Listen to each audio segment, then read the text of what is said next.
Hi, welcome to my channel where we question everything.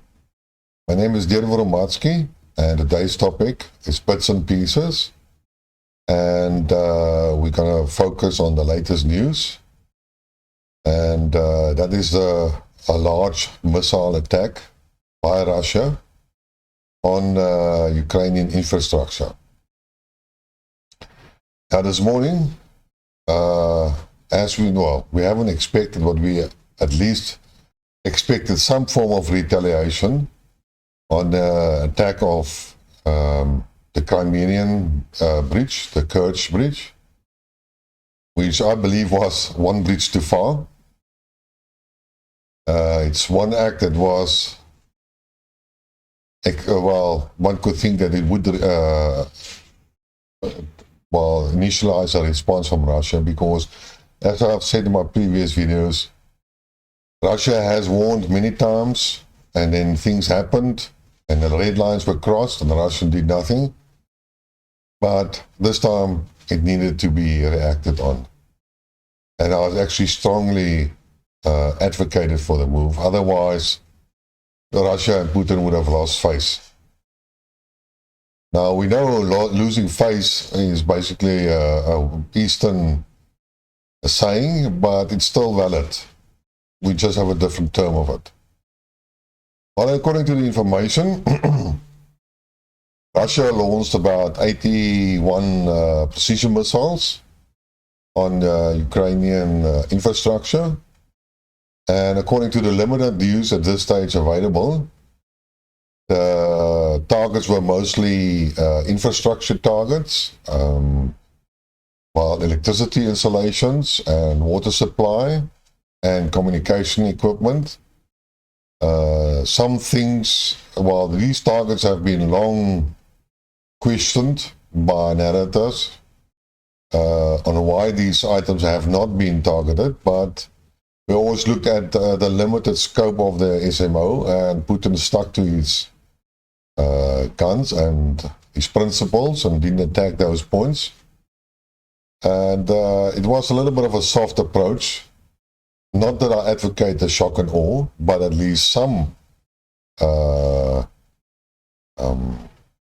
attacks on some infrastructure in a limited way in order to demoralize the Ukrainian population. But, you know, it's always a two-sided, two-edged sword.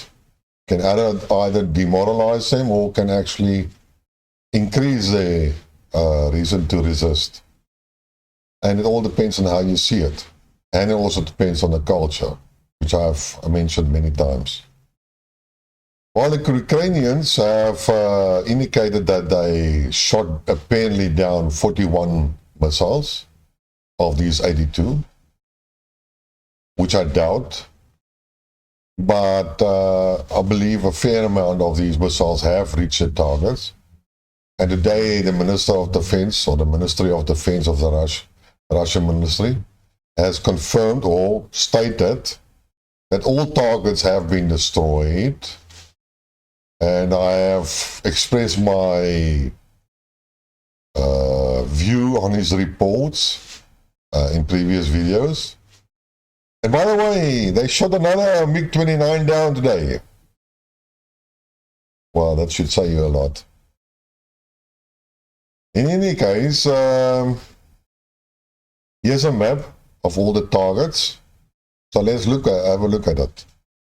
Well, as you can see, in the far west, Lviv has been targeted. Ternopil, Ivano-Frankivsk, Zhytomyr, Khmelnytskyi, whoa, these names are difficult. Vinnytsia, Kropyvnytsky, and then the more familiar ones like Sumy, it's easier to pronounce, Kharkiv, Dnipro, and Zaporizhzhia.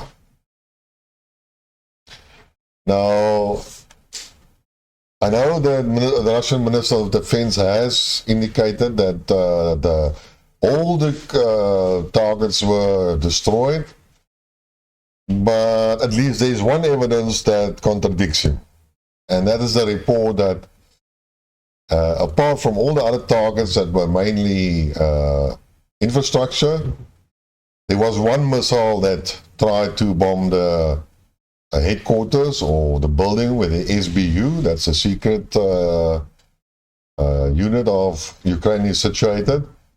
And there's ample photography and videos available that that missile landed in the road next to the building. So it's a little bit off target, if you want to call it, but it didn't achieve its purpose. I believe the purpose was the building of the SBU. And if the Russian Ministry of Defense has seen those videos, which I believe he has, and there's some satellite videos, then I would assume that there will be another missile attack tonight on that specific building, or tomorrow during the day when it would be occupied by the people responsible for the Kerch bombing. Just a little bit note about the Kerch bombing. Apparently 3 people have died, and it was a truck bomb. And, well, we all assume, and there's 99.99% chance that it would have been a Ukrainian SBU, Secret Service, or military. Well, it would have been the Ukrainian army, the government, behind that attack. So the only way, I don't think there's any Ukrainian that is like a suicide bomber, or fanatic enough to be a suicide bomber. So I believe, unfortunately, the driver was duped into carrying this bomb. He didn't know about it, and he was sacrificed by his clients, or users, as you would call it. Now, I also know that Larry Johnson basically said it's not a big deal. A big hoo-ha is made about the bridge, and only a small portion is actually destroyed. And effectively, the Ukrainians didn't achieve in their purpose. And I disagree. They did achieve what they wanted to do. They used a truck full of explosives, and under no circumstances can you use a single truck to blow up 2 double lanes of a bridge and a double lane of railway lines. So I'm sorry to say that was never the intention of blowing and immobilizing the complete bridge. Then they should have sent something else, or saboteurs, or blown up the pylons, or something like that. So the intention was never to destroy the bridge, but the propaganda value, the in-your-face type of action to Putin, that was the purpose, and they achieved it quite well. Unfortunately, as expected, the Russians retaliated. So now, for a small publicity, well, not a small, a big publicity, they're going to sacrifice infrastructure and let the people suffer, especially when it comes to winter. So, like our friend Andre always says, from a strategic point of view, what you use success, but from an operational point of view, it was a waste of resources. Did I get it right? Strategic, operational? Yeah, okay. But guys, in any case, that's the story. I will try to keep you updated tomorrow. Hopefully we will have some more information. Maybe I can find some videos of the damage. And then I will get back to you. So, until next time. Cheers.